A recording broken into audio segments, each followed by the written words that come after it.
Abba, it means source.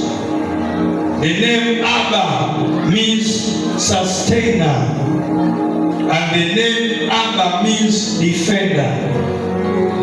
The source, unapeana. Sustainer, unalinda. Na defender, unatetea, unahifadhi. So kitu kigumu kujipata ama kuwahi kuwa katika majira haya na kizazi hiki ni kujipata umezaliwa mtoto wa kiume. The hardest thing for our generation ni kujipata umezaliwa mtoto wa kiume. Maana kuzaliwa mtoto wa kiume sio raha hivyo vile mnafikiria. Kuna majukumu inakuja